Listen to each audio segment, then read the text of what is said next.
The history of the United States of America is a story of struggle, ambition, conflict, and transformation. Long before the nation was founded, the land was home to Native American civilizations who lived across forests, plains, deserts, and rivers. These indigenous societies had rich cultures, traditions, and systems of governance that existed for thousands of years. Everything began to change in the late 15th and 16th centuries when European explorers arrived in the Americas. This stew needs more herbs. French, and British settlers came in search of land, wealth, and opportunity. These apples look fine today. Over time, good 13 harvest. British Carrots are colonies fresh were pulled. established I'll take a along bunch. the eastern coast Forward, of North lads! America. Hold the line! Steady! Life Prepare in to the fire! colonies was You shall difficult, not but pass! full of hope. Colonists worked as farmers, traders, and craftsmen. However, tensions grew between the colonies and the British Crown due to heavy taxes and lack of political representation. The northern pass is our These best tensions route. eventually Agreed. led But to what of the garrison American here? Revolution. They are undermanned. In Gentlemen, this clause is 1776, a Indeed, historic I am noting moment it now. changed the And the world. provision for the ports? The colonies Secure. declared independence from Britain by signing the Declaration of Independence, led by figures like Thomas Jefferson, George Washington, and Benjamin Franklin. After years of war, the colonies won their freedom, and the United States of America was born. The young nation expanded rapidly. Through westward expansion, settlers moved across the continent in search of land and opportunity. This growth brought progress, but also great suffering, especially for Native Americans who were forcibly removed from their ancestral lands. One of the darkest chapters in American history was slavery. Millions of African people were enslaved and forced to work under brutal conditions. Fellow citizens, we This must deep preserve division the government of led the to the people, by American the Civil people, for the War people. in the 1860s, fought between the North and the South. Under President Abraham Lincoln, the war ended with the preservation of the Union and the abolition of slavery. After the Civil War, America entered a period of rapid industrial growth. Cities expanded, factories multiplied, and immigrants arrived from around the world seeking a better life. The United States slowly became a major economic and global power. Fix bayonets! The 20th century brought new challenges. The country faced the Great Depression, followed by involvement in World War I and World War II. After World War II, the United States emerged as a global superpower, playing a central role in world politics during the Cold War and the space race. At home, Americans fought for equality during the Civil Rights Movement, led by figures like Martin Luther King Jr., pushing the nation closer to its promise of freedom and justice for all. In the year 1492, Christopher Columbus discovered the Americas. Millions died in pursuit of conquering this unknown land. The European powers of the time took part in colonization, and the centuries after witnessed remarkable wars and a new age of influence. These events led to the birth of a new nation on July 4th, 1776, the United States of America. Since, the USA has conquered the world in every aspect possible, from developing the most powerful military in modern history to countless astonishing human accomplishments. The country has earned the name the modern Roman Empire. But can this giant continue its dominance? To understand the story of this fascinating land, we must start from the very beginning.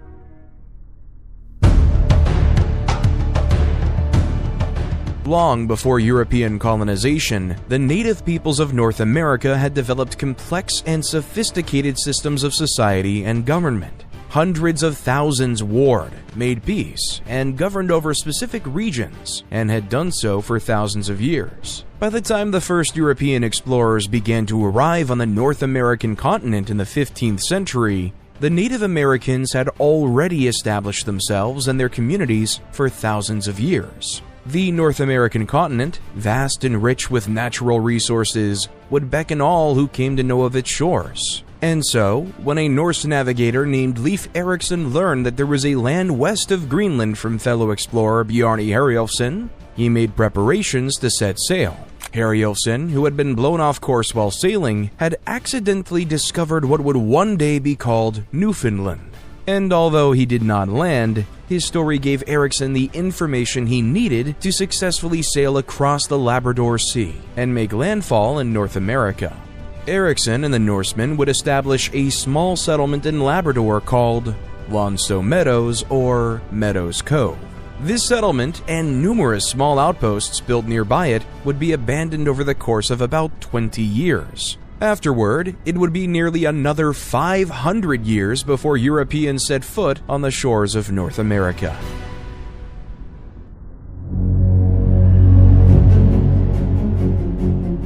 Searching for a more direct and faster route to India, the great European powers of the age sent dozens of expeditions around the globe. In October 1492, the Genoese explorer Christopher Columbus, employed by the King and Queen of Spain, discovered the West Indies and inadvertently opened a new frontier of exploration. Popularized as the New World by Florentine explorer Amerigo Vespucci, it was open season for European explorers, traders, and businessmen alike. European powers began claiming sections of this new world as their own with every major exploratory mission. Vespucci, who created and sold maps of his own discoveries in the New World, gained the notable distinction of having the entire hemisphere named for him, America.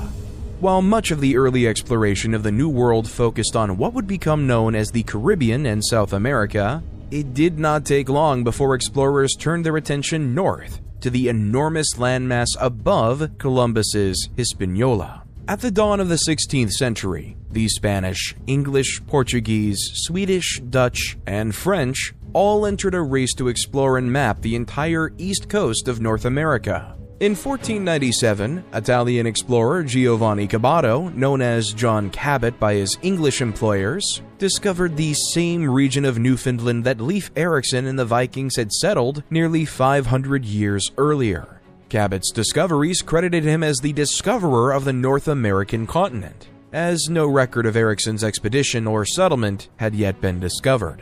To the south, expeditions by Juan Ponce de Leon, Alvar Núñez Cabeza de Vaca, and Hernando de Soto would map Florida and the American southeast, as Spain prepared to establish permanent colonies in the New World. Likewise, to the north, Jacques Cartier explored the St. Lawrence River, while Giovanni de Verrazzano mapped much of the east coast for France. All along the coast, the Europeans encountered the numerous tribes of Native Americans. Early interactions ranged from welcoming to violent, as cultures from separate hemispheres met for the first time. As it had in the Caribbean and South America, first contact introduced these cultures to each other with the sharing of gifts and trading of information. Naturally, these meetings exposed Native Americans to European diseases and caused widespread illness and death. The first attempts to make permanent settlements in the New World began in the mid-16th century, with varying degrees of success. Surviving in the New World was not an easy task, and establishing a permanent settlement proved to be exceptionally challenging. In 1585, the English attempted to establish a permanent colony on Roanoke Island off the coast of what is today North Carolina. The journey across the Atlantic was brutal, and left the colonists with few supplies when they arrived. Making contact with the local Aquascogok, Pamela, and Socotan tribes, the colonists, many of whom were military personnel, became embroiled in an argument with the Aquascogok and burned their village to the ground. Meetings with the Socotan went considerably better, outfitting the colonists with enough food to survive a miserable winter.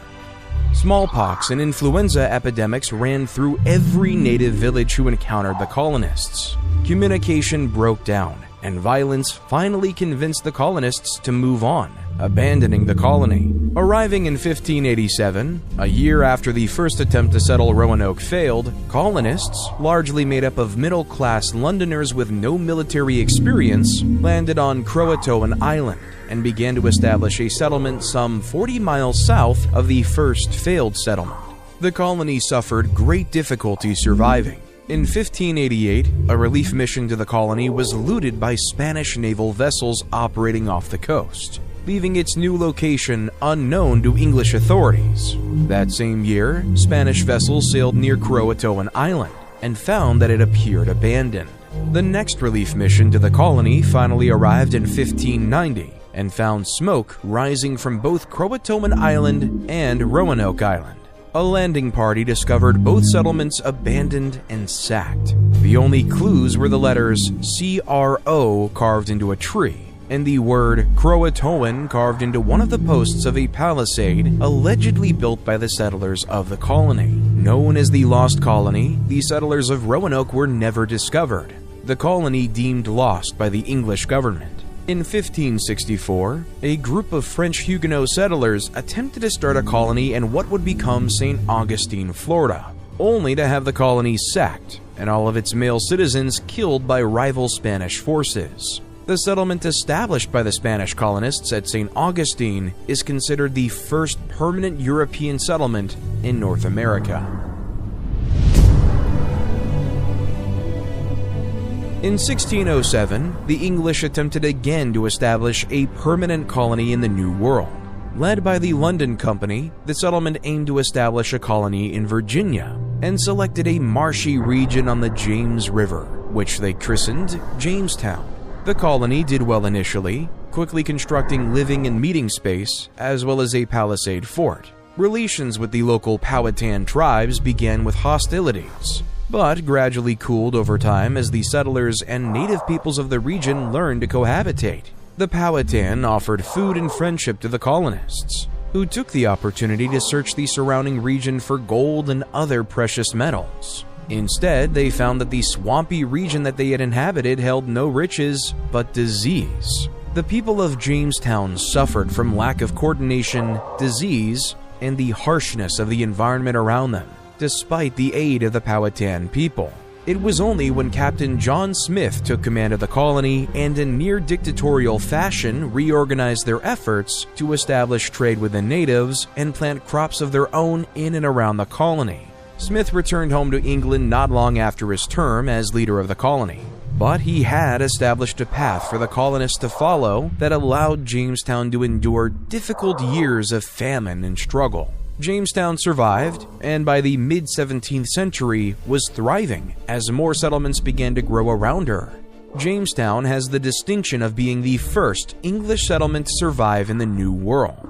In 1619, 12 years after the colony's founding, Jamestown became the site of yet another first, when the first African slaves arrived in Virginia. 20 to 30 enslaved Africans who had been captured by English privateers from a Spanish slave ship were brought to Point Comfort, Virginia. From there, a number were sold or traded to the settlement at Jamestown. Slavery had existed in the New World since the mid-16th century, but this moment marked the beginning of 2.5 centuries of slavery in what would become the United States. The English continued their colonial settlement in 1620 with the establishing of the Puritan colony at Plymouth, Massachusetts. Unlike the financially motivated London Company at Jamestown, the Puritan colonists at Plymouth, known as Pilgrims, had come to America in search of religious freedom. They voyaged across the Atlantic in the Mayflower, suffering months of terrible weather at sea.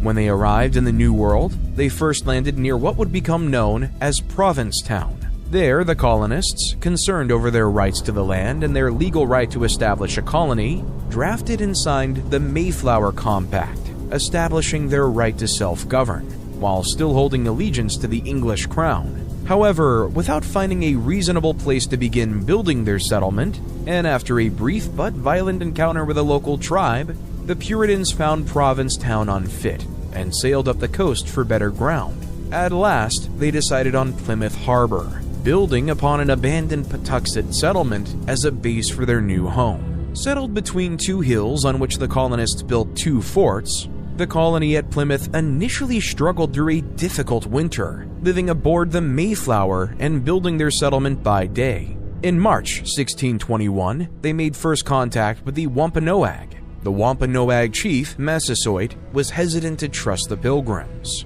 Also uncertain of the Puritans was Squanto, a Patuxent native who had been taken in by the Wampanoag. Squanto, or Tisquantum, spoke English and had spent time in Europe after he'd been kidnapped by an English explorer in 1614. He had returned to America with another explorer, whose party was ambushed and massacred by Massasoit and his tribe.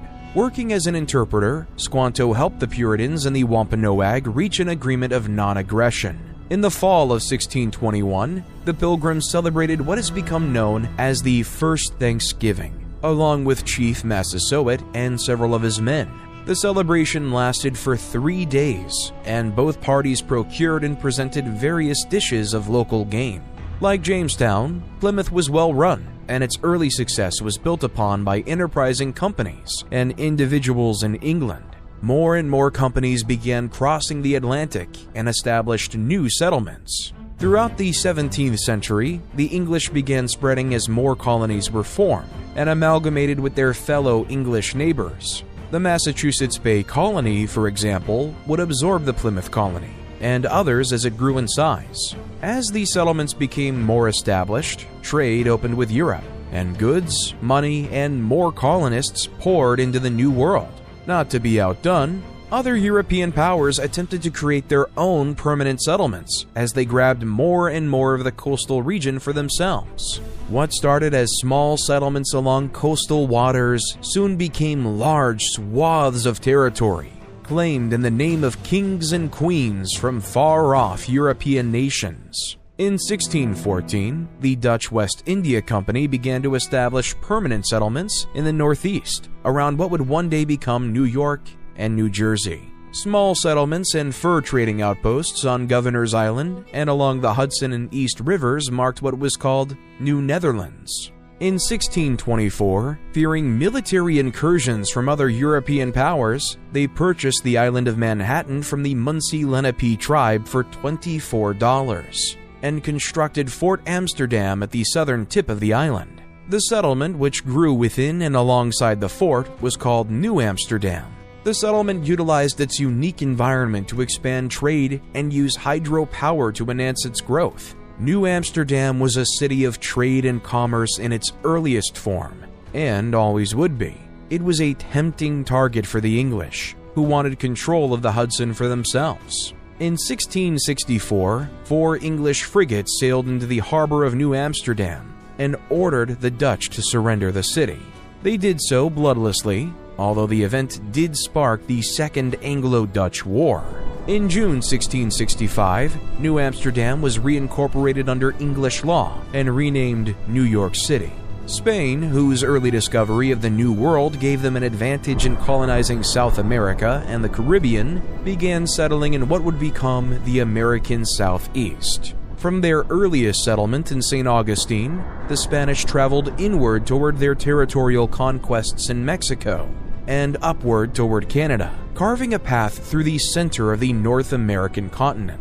By the end of the 17th century, Spain's North American empire would cover much of the Deep South, Midwest, and western portions of the continent. France, England's longtime rival and chief competitor in North America, set their sights for permanent settlement along the St. Lawrence River. Still hoping for an easy path to the Pacific, the settlements, Tadoussac, Quebec, Trois-Rivières, and Montreal, followed the winding St. Lawrence further and further inland. France established firm control of the fur trade in the region, then began to extend its influence further down the Mississippi River. In the Gulf, the French established a settlement along the bank of the Mississippi called Nouvelle Orleans, or New Orleans.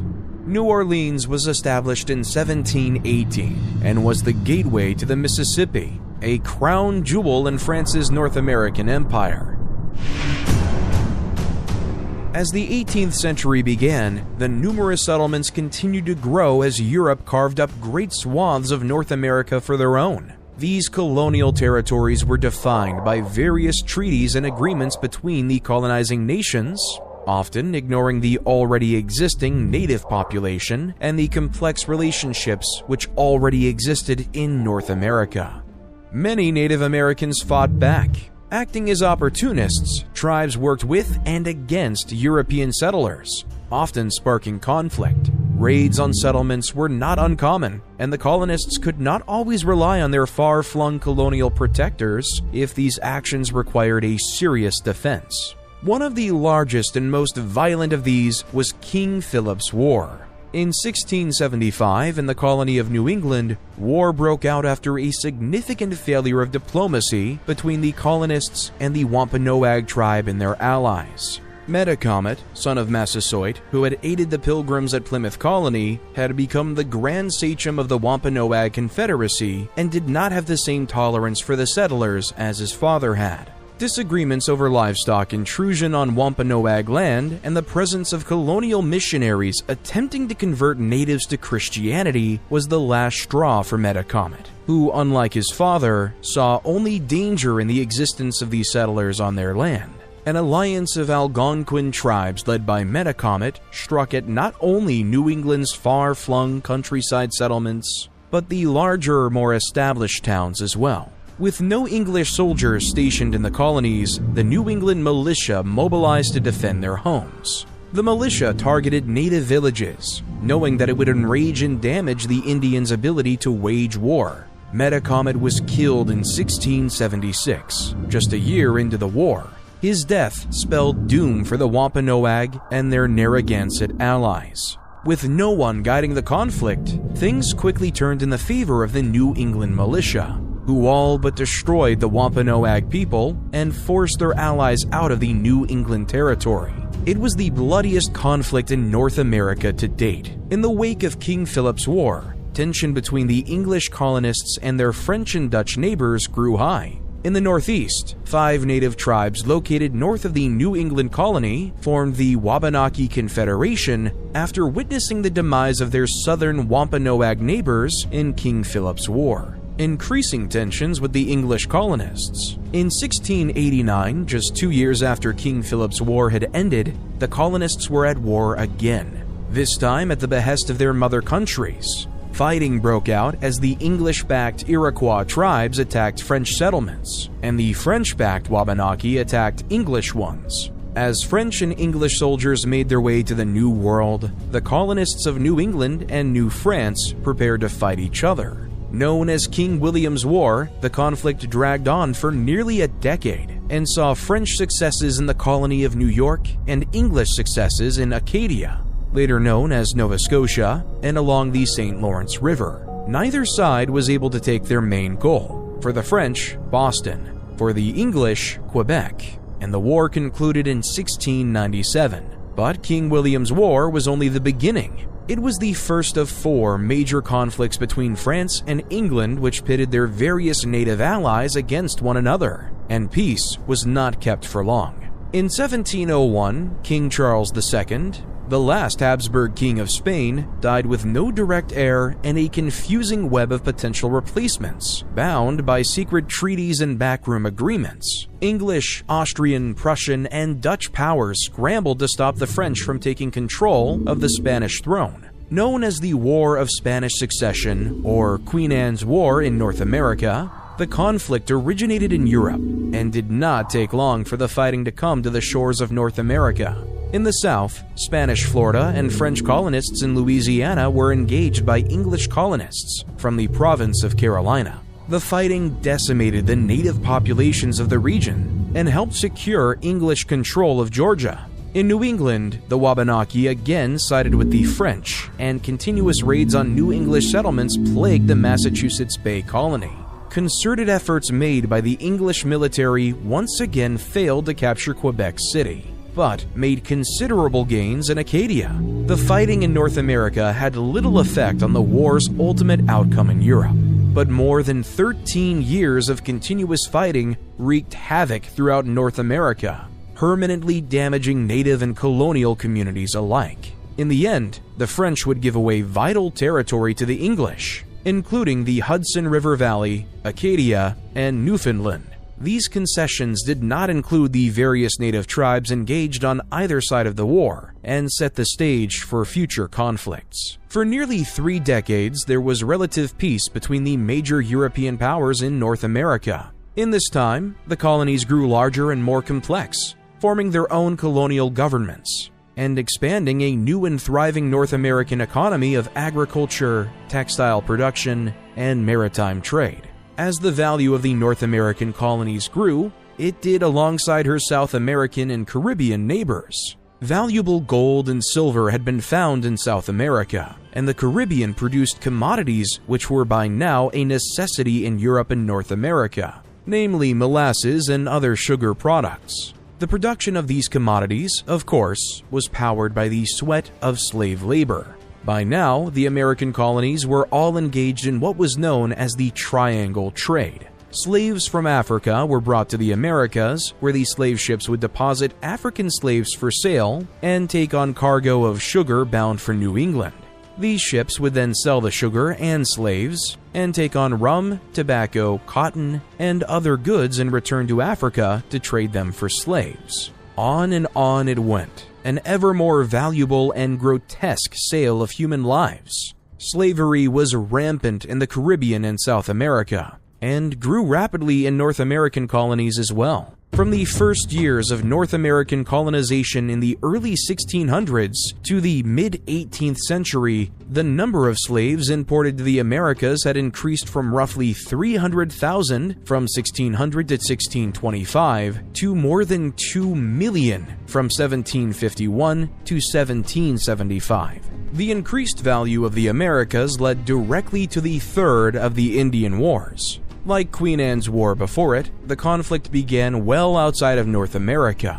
Distrustful of the Spanish control of the South American market, the British were displeased by the mercantile stranglehold Spain had over trade to South America and the Caribbean. Likewise, the Spanish were displeased with British encroachment in North America on what they believed was their territory north of Florida. After the 1721 founding of the colony of Georgia, following Queen Anne's War, the Spanish were convinced that the British had designs on removing them from Florida. Spanish vessels began boarding British trading ships, searching for contraband. While this action was legal due to past treaties, the boardings resulted in increased tensions between the two powers. In 1731, the British brig Rebecca was stopped off the coast of Cuba and boarded for inspection of contraband cargo. On board, the Spanish officials found an illegal cargo of sugar. Rebecca's captain, a man named Robert Jenkins, alleged that during the search, he had been tortured by the Spanish officials and had had his ear partially cut off. While the Royal Navy would admit that Jenkins was at fault for carrying illegal cargo, his story, told before the Houses of Parliament in England, struck a nerve. In 1739, the British found that, among other reasons, the Spanish were guilty of depredations upon British subjects and commenced war against the Spanish in the Americas, known as the War of Jenkins' Ear. The conflict saw little action on North American shores, with the bulk of the fighting occurring in South America and the Caribbean, as the British Navy attempted to capture and claim multiple Spanish forts and port towns. Fighting between the British colonists in the Carolinas and Georgia and the Spanish colonists in Florida came to little fruit for either side, and again only appeared to do the worst harm to the local Indian tribes who fought on either side. In 1742, another war broke out in Europe, this time between Prussia and Austria over control of Silesia. Once again, a question of the right of succession brought all of Europe's great powers into war. The death of Emperor Charles VI of Austria had left a power vacuum in Central Europe, with Great Britain, the Dutch Republic, Hanover, and Russia supporting Charles VI's daughter, Maria Theresa, as his heir, and France, Spain, Prussia, and Sweden supporting Charles Albert of Bavaria, who believed he had the right of inheritance. This war, known as King George's War in North America and the War of Austrian Succession in Europe, swallowed everything in its wake, including the War of Jenkins' Ear. As war raged in Europe, France and England once again turned their attention toward their North American territories. As before, the Wabanaki Confederacy and the Iroquois Confederacy allied themselves with the French and British, hoping to effect some great change for their rapidly shrinking continent. Fighting focused once again over control of Acadia and the St. Lawrence River. In 1745, the British colonists achieved the first substantial gain in the last 50 years of colonial warfare with the capture of Fortress Louisbourg at the mouth of the St. Lawrence River. Fighting stretched down into the colony of New York as well as New England. The war took an awful toll on the British colonists, particularly in the final years of fighting. When the war at last came to an end in 1748, the British colonists were forced to return Louisbourg to the French, infuriating the colonists who had won it at an excessive cost of life. Once again, after years of violence, the borders were returned to their pre-war status, with nothing having been gained. Territorial disputes went unsettled, grudges continued, and the situation in the North American backcountry was still violent as English colonists, French colonists, and Native American tribes all vied for control of the wilderness. The undefined borders between British and French colonies had long been an issue between the two nations. Yet, despite multiple conflicts, no formal agreement had been reached as far as definitively laying out who owned what. It was only a matter of time before war broke out again.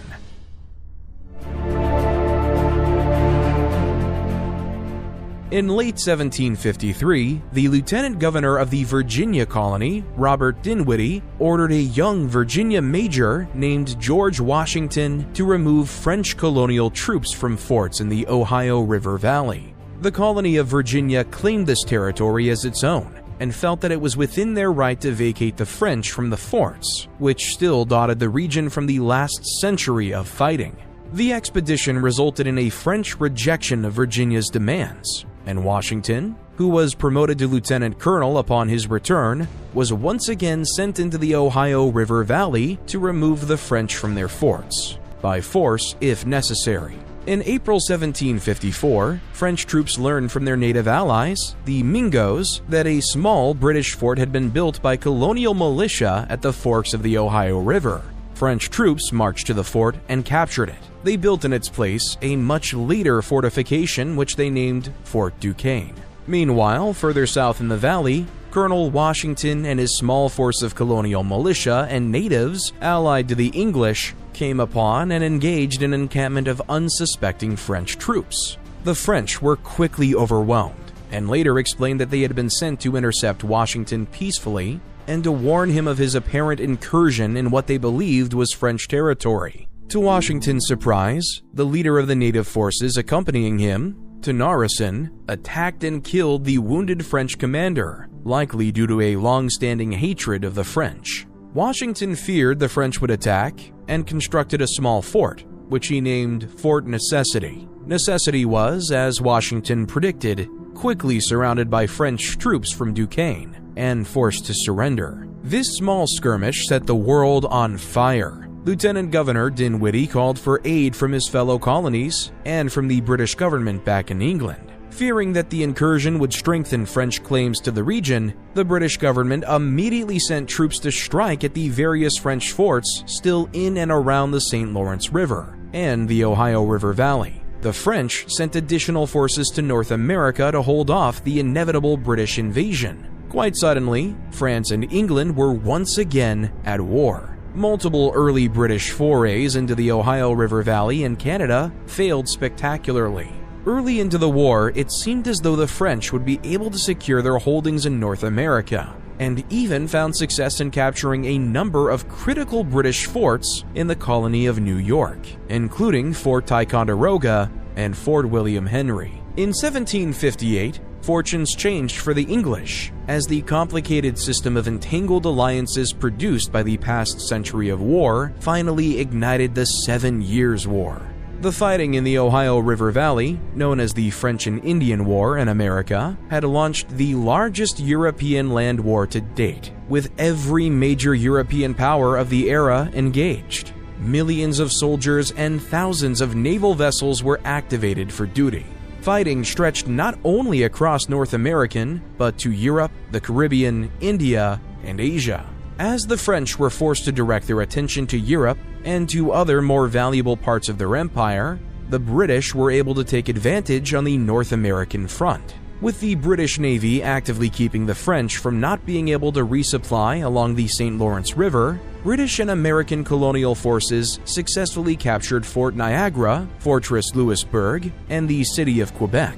As the French lost more and more ground, it became clear that the fight for North America was over. In 1760, British General Geoffrey Amherst managed to secure a formal surrender from the governor of New France, Pierre-François de Ragot, Marquis de Vaudreuil-Cavagnol, and largely ended the hostilities in North America. Meanwhile, the 7 Years' War continued abroad and continued to carve pieces from the Kingdom of France and her allies. In 1763, the 7 Years' War officially came to an end, and the French and Indian War with it. Casualties were astronomical for the period, with some estimates reaching as high as 1.4 million. Of that number, the French and Indian War accounted for roughly 23,000 killed, wounded, or captured, just under 2% of the total casualties of the global conflict. For nearly a century, England had beaten back the French, Dutch, and Spanish empires, gradually cementing its claim to the New World. Over the course of the 18th century, the successes of the British Empire during these conflicts had created the ideal conditions for their colonies in North America to experience an incredible population boom. From roughly 250,000 in 1700 to more than 1.25 million in 1750. The raw materials produced by the American colonies, including hemp, copper, and tar, were necessary for the British Army and Navy to wage war and protect the vastly growing empire. While it was in the interest of the British Empire to defeat the French and secure their North American holdings, it had also been in the colonists' interests. The English colonists had no great love for the French, and anti-Catholic sentiment was a regular part of colonial life, especially in places like New England, which had been staunchly Protestant for the first 2 centuries of its settlement. That the American colonies were made up chiefly of individuals of the Protestant faith was, naturally, no coincidence. Many Protestant organizations had funded the various colonization efforts through the 17th century, and had maintained a lasting impact and presence into the 1700s. However, the strongest impact of Protestantism in the American colonies came during the colonial wars, which dominated the early and mid-18th century. A global religious phenomenon occurred, known as the Great Awakening, gripped both Europe and North America, and brought the Protestant faith to new heights. The Great Awakening was a major evangelical revival which expanded the Protestant faith throughout Europe and colonial North America. The revival brought about new religious theories and dogma, as concepts such as the nature of salvation and the idea of rebirth were spread by itinerant preachers who traveled the countryside giving sermons and lectures as they saw fit. These preachers were tremendous orators and captured captive audiences wherever they went. George Whitefield, a major player in this evangelical movement, traveled across the colonies and preached in major cities and small towns wherever he could gather a crowd. And gather them he did. In October 1740, while preaching in Boston, Massachusetts, Whitefield allegedly drew a crowd of more than 30,000 people from around New England. To put that in perspective, Boston was the highest populated city in colonial North America in 1740, coming in at roughly 17,000 people living in and around the city. Nearly double the city's population was present to hear Whitefield speak. The movement revived the religious spirit of Christian peoples and reaffirmed their faith through periods of intense conflict and uncertain survival. While the revival did not change governments or raise great armies as religious revivals had done in the past in Europe, the Great Awakening was formative for many individuals in colonial North America, many of whom would go on to be the founding fathers and mothers of the nation. The 1763 Treaty of Paris saw enormous territorial gains for Great Britain. Vast swaths of formerly French-occupied land were now British colonies, including Canada, all of the Louisiana Territory east of the Mississippi, and many Caribbean islands. The British colonists in North America were ecstatic, as the land to the west would soon be open for settlement and development. The land, however, was already occupied, namely by the many Iroquois and other native tribes who had fought alongside the British during the war. To avoid any incidents, King George III issued the Royal Proclamation of 1763, which forbade any settlement west of a line drawn along the Appalachian Mountains, known as the Proclamation Line. Effectively, the British had created an Indian reserve to the west of the Appalachians and east of the Mississippi. This did not sit well with American colonists, who felt that they had fought the French and Indian War to gain access to this land. Naturally, many ignored the proclamation and settled west, increasing tension between themselves and the natives, much to the dismay of British colonial authorities. Relations between the British government and the American colonists became increasingly strained through the 1760s, as Great Britain attempted to regain control of their economy. The 7 Years' War had grown from a territorial dispute into a full-fledged global conflict, with a cost to go with it. To pay off the war debt, the British Parliament levied a series of acts and taxes against the colonies in order to try and regain their lost financial footing. The colonists, who viewed themselves as loyal subjects to the British Crown, became increasingly agitated. It was not that the taxes were exorbitantly high. In fact, they were quite low, and often the measures taken by the British government were taken to lower the cost of British goods and raise the costs of those being sold by their French or Dutch competitors. For the colonists, the heart of the issue was not the cost, but rather the lack of consultation before levying the acts and taxes. As British subjects, the colonists believed they had all of the rights and liberties of any British citizen, which included representation. The British government argued that the colonists were represented virtually, and that the Parliament acted in their best interests. Many Americans did not agree, and resentment began to grow. The rallying cry became, "No taxation without representation," as more and more colonists began to view King George III as a tyrant and the British Parliament as an aggressor toward them. Great Britain had always regulated the economies of its respective colonies through acts and laws passed by Parliament. Through the last century, these laws had only been loosely enforced, as the economic gains of the American colonies also benefit Great Britain. As the 1760s began, however, Britain needed to regain control of the financial situation, sparking animosity from the colonists who had long appreciated their free economic relationship, and raising questions on the constitutional rights of the American colonists. In 1764, the Sugar Act was imposed to regulate the amount of French and Dutch sugar and molasses being imported to the colonies in favor of sugar and molasses being sold by the British East India Company. While it lowered the cost of sugar from the East India Company, colonists saw the act as a violation of their rights to trade and conduct business. Colonists protested the Sugar Act by boycotting British goods affected by the act.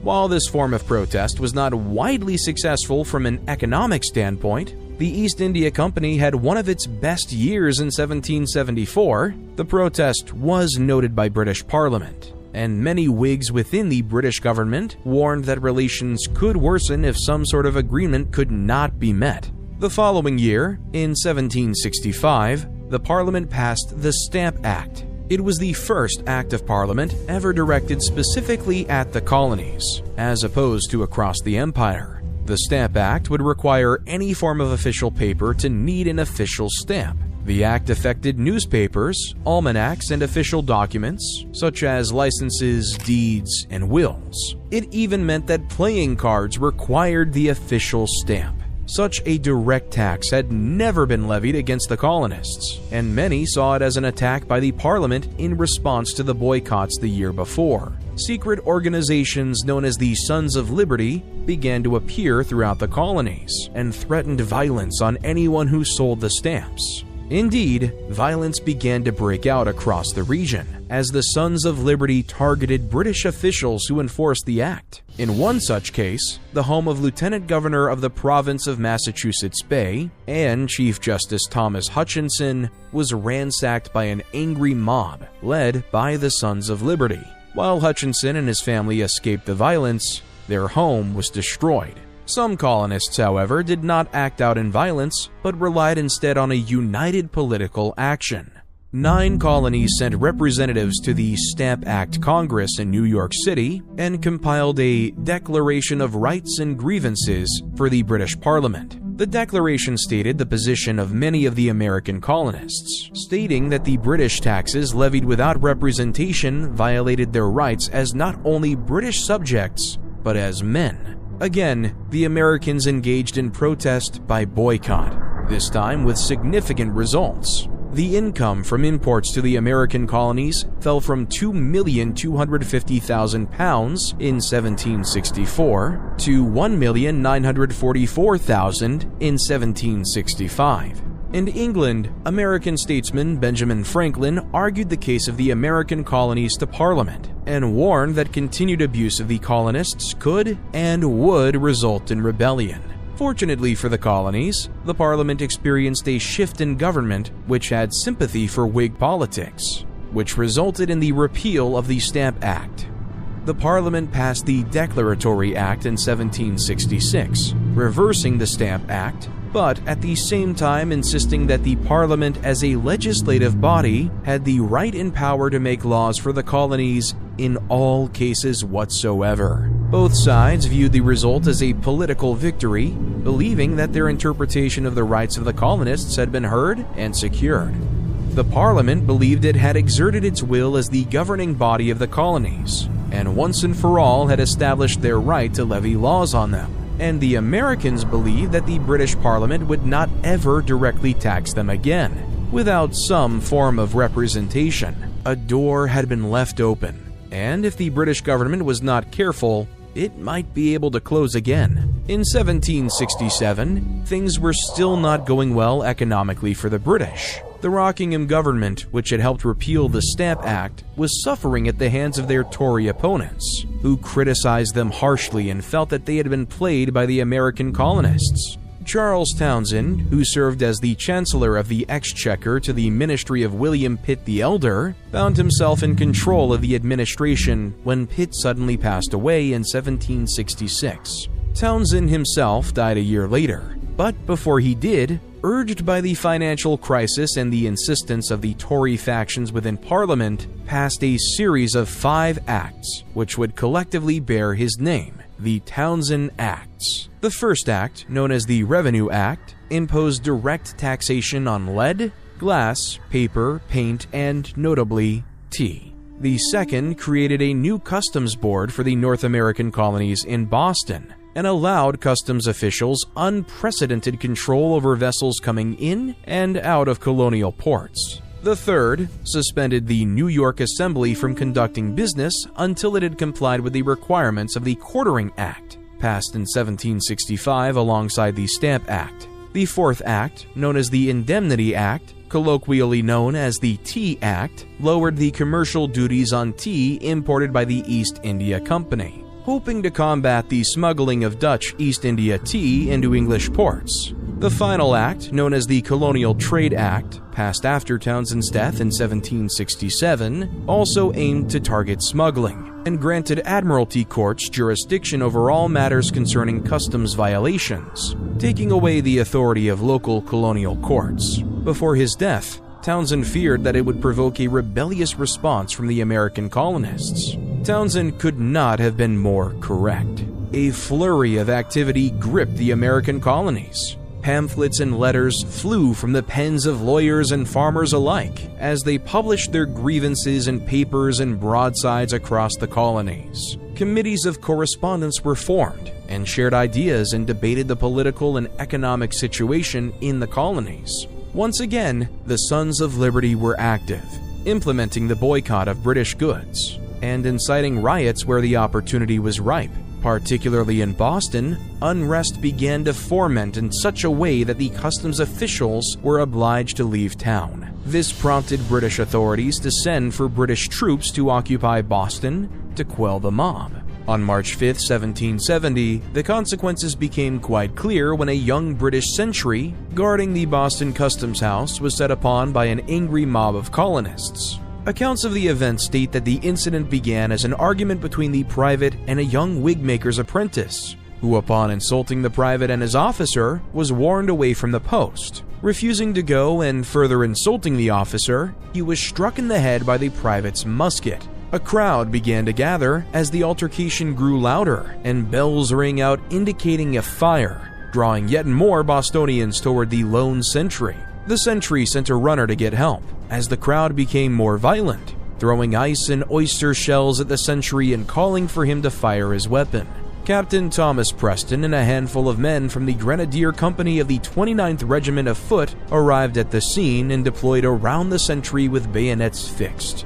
The crowd, now grown to 300 or 400 by some estimates, pressed in around the British troops, still throwing objects and shouting for them to fire. Preston shouted for the crowd to disperse and ordered his men to load their muskets. As the crowd pressed in on Preston and his men, they shouted, "Fire, damn you, fire!" A young private was struck in the head by a flying object, causing him to drop his musket. He bent to retrieve it and stood up and unintentionally fired into the crowd without orders. In a panic, the rest of the soldiers fired into the crowd in a ragged volley.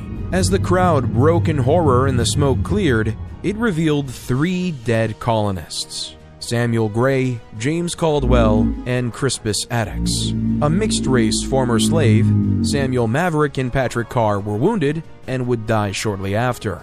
5 colonists had been killed in what would be known as the Boston Massacre. The city was put on high alert, and British troops mustered in full force, preparing to defend against further riots. The trial which followed was a media circus, as the Sons of Liberty latched onto those who had died as patriots and martyrs. Attorney John Adams defended the British soldiers, despite his own personal feelings toward the British abuse of the American colonies, and his relationship to his cousin Samuel Adams, who was one of the founding members of the Sons of Liberty. Adams, whose devout loyalty to the law led him to believe that all men were entitled to a trial, no matter who they were or what they had done, successfully argued the men were not guilty of murder, and had 6 of these soldiers acquitted and 2 others found guilty only of manslaughter. Adams' experience in the aftermath of the trial did little to move him closer to his cousin's patriot leanings, but did affirm his belief in the legitimacy of a government of laws. Tensions remained high in Boston, but gradually began to recede elsewhere. In 1773, amidst one of the worst banking crises of the 18th century, the British Parliament again made an attempt to ensure the survival of the British East India Company by undercutting the illegal importation of Dutch tea to the American colonies, while lowering the cost of EIC tea to the lowest possible amount. Known as the Tea Act of 1773, the act allowed the EIC to unload its cargo in the American colonies without paying any duties on it, while charging an exorbitant amount on Dutch tea. The act prompted the Sons of Liberty to organize a raid on 3 merchant ships docked in Boston Harbor, carrying loads of East India Company tea which had yet to be offloaded. Known as the Boston Tea Party, the Sons of Liberty boarded the ships and dumped 342 crates of tea into the harbor.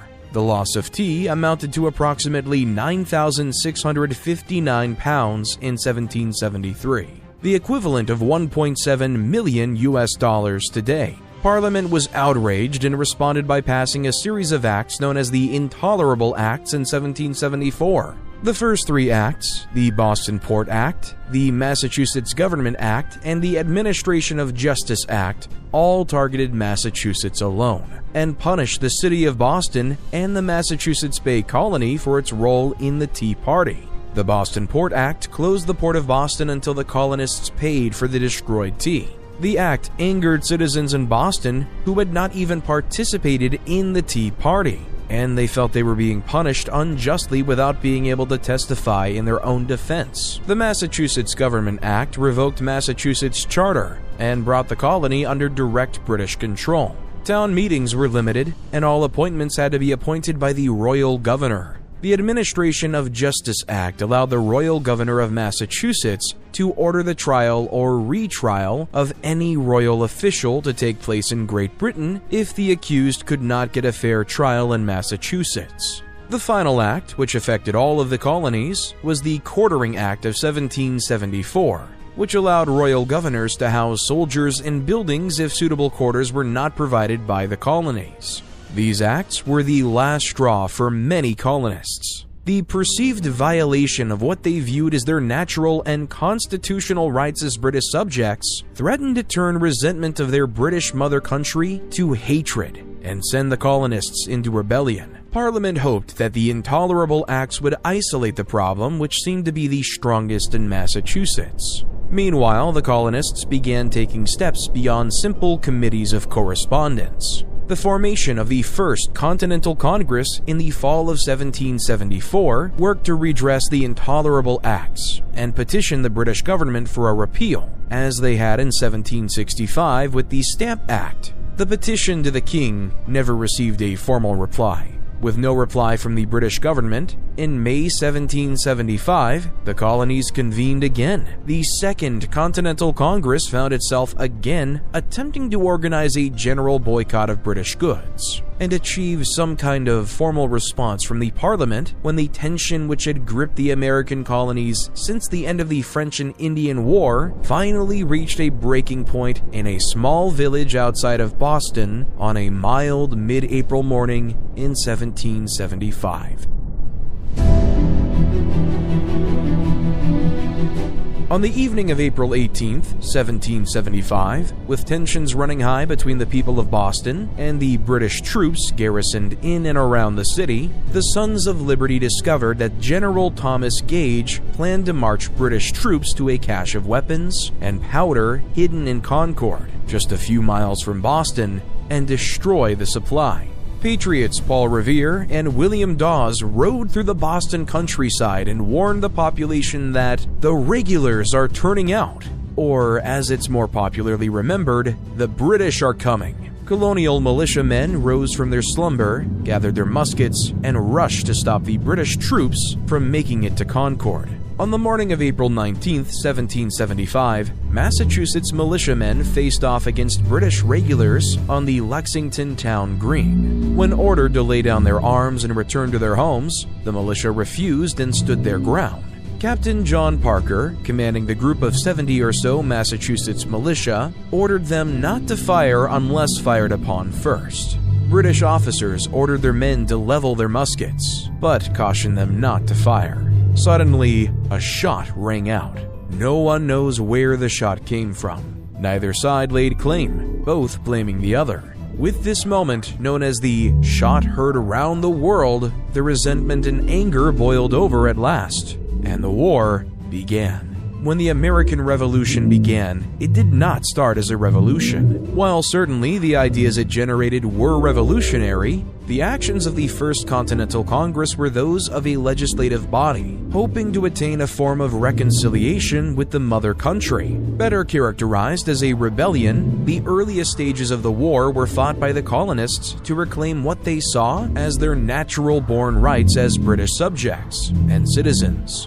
On the home front, early victories for the militias kept the spark of rebellion lit. However, it was not long before the British put a concerted effort into putting down the uprising. At the Battle of Bunker Hill in June 1775, British troops stormed earthworks held by the colonial militia near Boston in a costly victory. It was becoming clear to many that if the colonies did not unify, they would be crushed one by one. While some representatives in the Continental Congress, now in its second session, still erred on the side of caution, believing that a reconciliation could still be made, the Congress made the decision to form a single unified army to prevent their forces from being wiped out piecemeal. At the head of this new Continental Army would be a colonel from the colony of Virginia named George Washington. Washington, born from one of the most prominent families in colonial Virginia, had had aspirations to be a naval officer in the English Navy when he was a young man. His mother, Mary Ball Washington, was wary. She knew that a life at sea was a difficult one and could lead to an early death or maiming. She implored her son not to enlist in the Navy and to pursue a career in the Army instead. Washington obeyed and would spend much of his young adult life attempting to gain a commission in the British Army. He worked as a surveyor and endeared himself to the royal governor of Virginia, hoping to obtain that commission. It never came. Instead, Washington served as a colonel in the Virginia militia and implemented his own particular style of leadership, modeled after the British. Serving in this capacity, a young George Washington found himself at the center of some of the most important moments of the French and Indian War. At Fort Necessity and the Battle of Monongahela, Washington served alongside British soldiers as a colonial officer. And despite surviving numerous close calls with death and leading his troops valiantly, he was never made an official offer for a commission in the British Army. More than a decade after the end of the French and Indian War, Washington was serving as a representative of Virginia at the Second Continental Congress. When it came time for the Congress to decide who would lead this new united army, Washington was a natural choice. While his track record on the battlefield was less than stellar, his experience was unquestioned. And the fact that he was a Virginian pleased many of the Southern delegates of the Congress, as the war thus far had been fought by and almost entirely took place in the Northern Colonies. In June 1775, after receiving a unanimous vote of approval from the Congress, Washington rode north for Boston and began to construct the necessary administration for the new Continental Army. The Continental Army struggled with many issues. Supply was always a chief concern. Lack of food and a reliable supply chain meant that the army needed to constantly forage for sustenance. This meant a tense and sometimes violent relationship with the civilian populations near where the armies had camped. Command differences plagued the army as well. Beyond disgruntled and entitled officers, this army consisted of troops from nearly every once colony on the East Coast. These soldiers were as different from each other as if they had come from another country.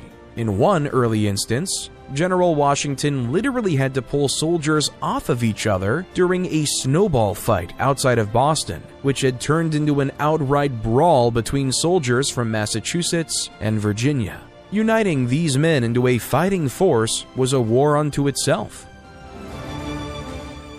Through the winter of 1775 to 76, the Continental Army diverted its efforts in two directions. To the north, the Congress ordered an invasion of Quebec under the command of Generals Benedict Arnold and Richard Montgomery, hoping to rally the Canadians to form a 14th colony and rise against the British as well. It did not go as planned. And while successes were made in upstate New York, the invasion ultimately ended in a dismal failure. Montgomery was killed, and the majority of Continental force was either captured or succumbed to smallpox. Meanwhile, Washington stayed with the army around Boston and managed the siege. With 11,000 British troops trapped in the city, Washington hoped the winter would force them to surrender, but he lacked the artillery to mount a full-scale siege. He sent the young Colonel Henry Knox to acquire artillery from the recently captured Fort Ticonderoga, and in March 1776, Knox returned to Boston, having successfully gotten the guns over the Berkshire Mountains through the winter. With Knox's guns looking down from Dorchester Heights, the British decided to evacuate the city. On March 17, 1776, the Continental Army reoccupied Boston, much to the joy of the civilian population. In the spring of 1776, the war was beginning to spread to other parts of the 13 colonies. Fighting had broken out in the Carolinas, and a British siege of Charleston was thwarted by a daring defense of Sullivan's Island. In upstate New York, the survivors of the Canada expedition fought to hold on to the gains they had made at Fort Ticonderoga and other key locations on Lake Champlain.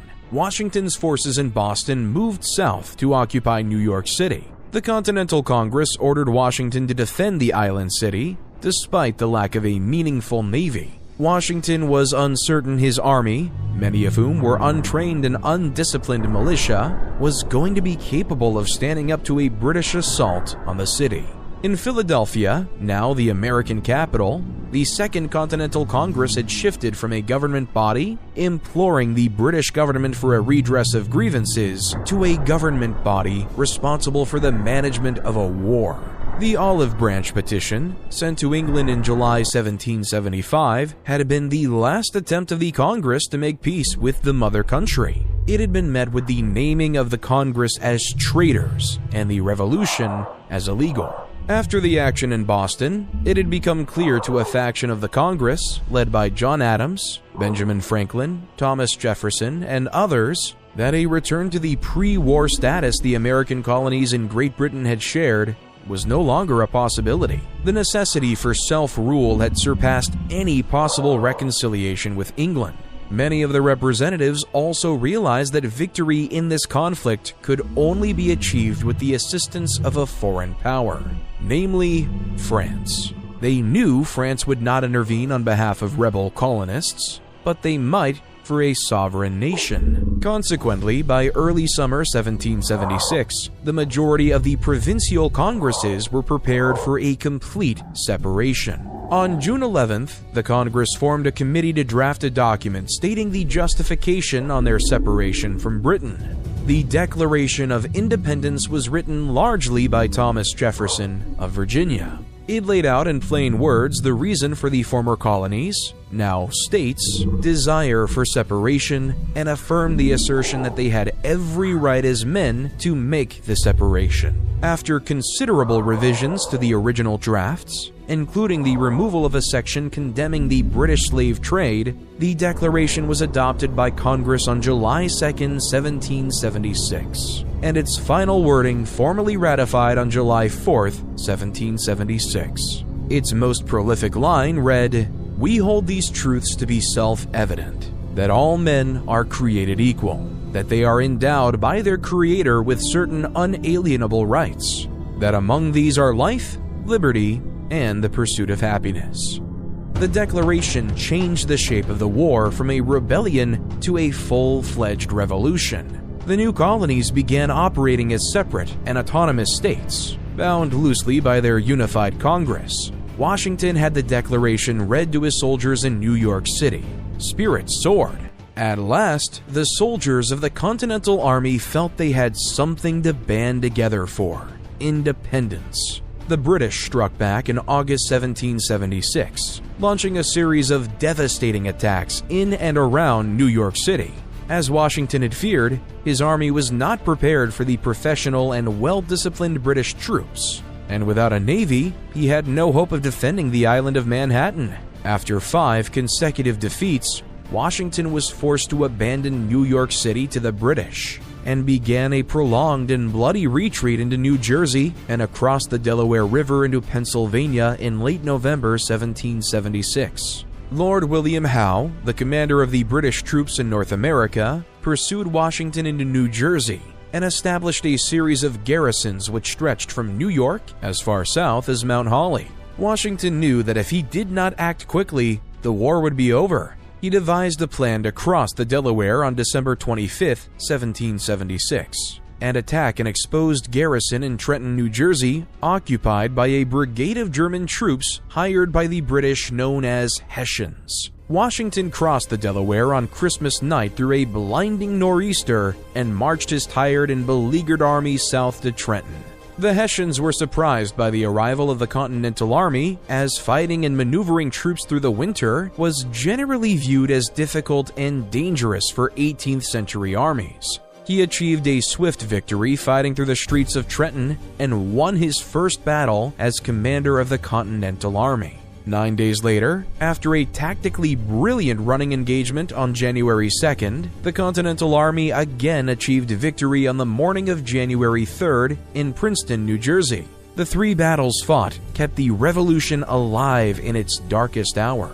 In 1777, the British were desperate to regain control of the situation and launched 2 separate offensives. The British, led by Sir William Howe, captured the American capital of Philadelphia after defeating Washington at Brandywine and Germantown in the fall of 1777.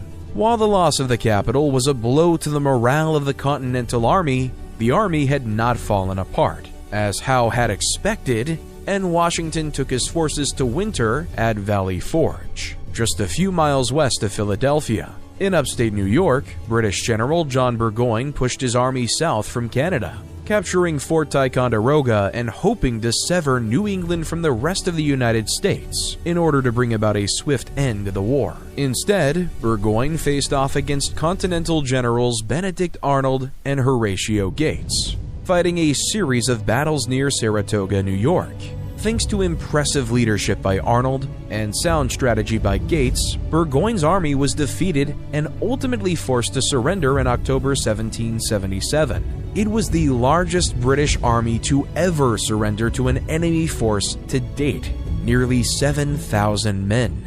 The British surrender at Saratoga, paired with the twin victories of Trenton and Princeton from the previous winter campaign, convinced the French that this new country, these United States, did indeed have a chance of winning the war. Eager to get revenge after a century of losing to the British, the French declared a formal military alliance with the United States, declaring war on Great Britain and legitimizing the Declaration of Independence in one fell swoop. Great Britain was about to become embroiled in a global conflict again. Meanwhile, Washington spent the winter of 1777 to 78 training the Continental Army to fight the way European armies did. He was aided by the help from foreign officers like the Marquis de Lafayette of France and the Baron von Steuben from Prussia. Steuben, in particular, instilled a sense of pride in the soldiers and trained them well. In 1778, when word came of the formal alliance with France, the British abandoned Philadelphia and rushed back toward New York. Their new commander, Sir Henry Clinton, did not have a high opinion of the Continental Army, but did have a healthy respect for the French, and feared their presence would trap the English in Philadelphia. Washington pounced as the British withdrew through New Jersey. His newly trained fighting force struck Clinton at Monmouth, New Jersey on June 28, 1778, and fought the British to a standstill. While the Battle of Monmouth was a stalemate, Washington's forces had fought well and withstood the British in an open field engagement. The British withdrew back to New York and would not venture into New Jersey in a meaningful way again. In 1779, the British began to feel the pressure of a global conflict. Realizing that the war could not be won in the North, the British turned their attention to the South, hoping to find more Loyalist support. British forces captured Savannah and Charleston in the fall of 1779, and soundly defeated General Horatio Gates at the Battle of Camden in South Carolina. Gates was removed from command, and one of Washington's trusted lieutenants, General Nathaniel Greene, was placed in command of the Southern Department. Greene knew that the local population was not nearly as loyalist as the British expected, and relied on the local militias and partisans to harass and harry the British supply lines. In 1780 and 1781, Greene and his other field officers lured the British away from the coast and into the Carolina backcountry, where they were soundly defeated at the Battle of Kings Mountain and Cowpens. As the British were lured further away from the Carolinas and into Virginia, the Carolinas exploded into a civil war as patriots fought loyalists for control of the states. Greene moved back into the Carolinas to recapture the states, fighting the British in a series of engagements and forcing them back to the coastal cities where they started. In the summer of 1781, Greene's army was exhausted from the near-constant fighting, as was the British army under the command of Charles Cornwallis. Cornwallis knew he could not stay in the South any longer and marched his army north toward Yorktown, Virginia. In the north, the combined American and French forces marched south to intercept Cornwallis at Yorktown. Cornwallis found himself surrounded with his back to the sea and no hope for rescue. After a month-long siege, he was forced to surrender. The surrender at Yorktown was the last major military action of the American Revolution. Peace talks opened after the surrender and took nearly 2 full years to finalize. In the end, the Treaty of Paris officially recognized the United States as a sovereign nation and was made independent and free from Great Britain. As the American Revolution raged on, the Continental Congress, having declared independence, found themselves not only with the necessity to conduct a war as a sovereign body, but to unite the now independent states in a loose confederation government. On November 15, 1777, the Congress adopted the Articles of Confederation, creating a weak central government which bound the states together only in times of great conflict, such as the ongoing revolution. The Articles worked through the war, as they granted the Congress the power to conduct the war as a united body and deal with foreign nations as such. After the war, however, it became apparent that the loose system of central government was not going to work.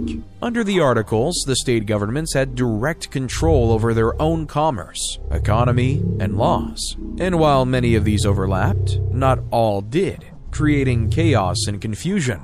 The central government could not mediate the issues between states, and disputes over state boundaries, taxation, and international trade began to push the government to its limit.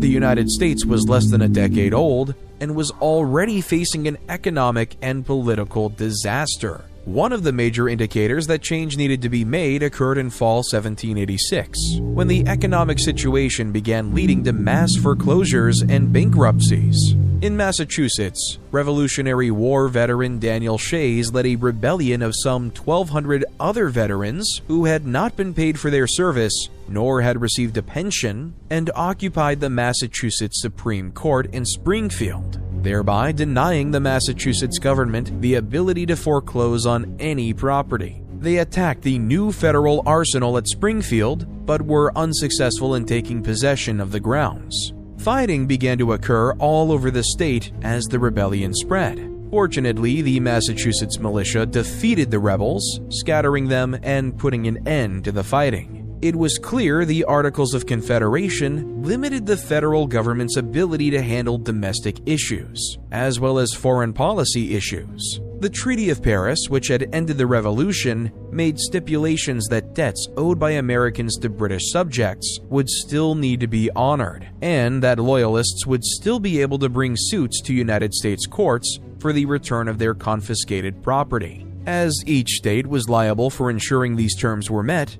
there were discrepancies across the country, as some enforced these terms better than others. The result was British troops still occupying forts and territory which now technically belonged to the United States, as the terms of the treaty had not been met. With no authority to mediate or command the states to adhere to the treaty, the federal government could do nothing. With few options, a convention was called by several states in order to make amendments to the Articles. In May 1787, the Constitutional Convention convened in Philadelphia and began debating the Articles of Confederation and what would be required to alter them. It was immediately clear that the Articles did not work. But what form of government would? A fundamentally new design was proposed and hotly debated. As would become the hallmark of American politics, several compromises were met to achieve the balance the states required to ratify this new form of government. This new constitution would form a government of checks and balances, with three distinct branches dividing the federal authority between them. The legislative branch, or the Congress, would be divided into two houses: the House of Representatives, composed of state representatives comparable to the population of each state, and the Senate, composed of two representatives from each state. This branch has the power to create and vote on laws, enact taxes, declare war, override presidential vetoes, create federal courts, except for the Supreme Court, and sets the number of justices on the Supreme Court. Independently, the Senate has the power to confirm presidential appointments to the judiciary, heads of departments and other federal offices, ratify treaties with foreign powers, remove impeached officials from office. The House of Representatives has the power to impeach federal officials, including the president. The executive branch would be led by a president, elected by an electoral college, who would be vested with the power to execute, enforce, or veto federal laws, appoint federal officers, grant pardons, and act as the primary role in all matters relating to foreign policy. As the commander-in-chief, it was also the role of the president to lead the military forces of the United States at the direction of Congress. The third branch, the judicial branch, would consist of a Supreme Court, appointed by the president and approved by the Congress. The Supreme Court is responsible for the interpretation of the laws passed by Congress and acts as the final ruling on matters of legality. In a later Supreme Court case, Marbury v. Madison, 1803, the Supreme Court added the determination of which laws of Congress are unconstitutional. While this check was not in the original Constitution, it is an essential part of the function of the court. A government by the people, for the people. It was the first time any nation's constitution had included the people as instrumental in the establishment and validity of the government. The Constitution was drafted in September 1787 and distributed to the Congress of the Confederation. Instead of the amendments to the articles they had expected, the Constitution offered an entirely new form of government. Immediate debate began as the Constitution needed to be ratified not unanimously by each state, as under the Articles of Confederation, but rather by a 2/3 majority. In October 1787, the first of 85 pamphlets championing the Constitution were published and widely distributed. Known as the Federalist Papers, they were published anonymously at the time, although we know now that its authors were Alexander Hamilton, James Madison, and John Jay. Quickly, two factions began to form. On one side were the Federalists, who supported the Constitution and a powerful central government. On the other were the Anti-Federalists, who saw the Constitution as too powerful and detracted from the power of state governments. One by one, however, the states ratified the Constitution. The need for a change in government had become too dire, and most states realized that this Constitution would be the best way forward. The Constitution was officially ratified by the states over the course of 1787 to 88. And on June 21st, 1788, the 9th state, New Hampshire, voted in favor, making the Constitution the new law of the land. George Washington, hero of the American Revolution, was elected in early 1789 to be the first president of the United States. John Adams, having received the second most votes, was elected his vice president. While Washington did not ally himself with either the Federalist or Anti-Federalist factions which had taken root, he did favor Federalist policies in order to strengthen the fledgling government. He wisely filled his cabinet with the brightest political minds of the age, from both Federalist and Anti-Federalist factions, including Thomas Jefferson, Alexander Hamilton, Henry Knox, and Edmund Randolph. During his presidency, Washington attempted to focus on the myriad domestic issues facing the country. He pushed the Congress to pass tariffs on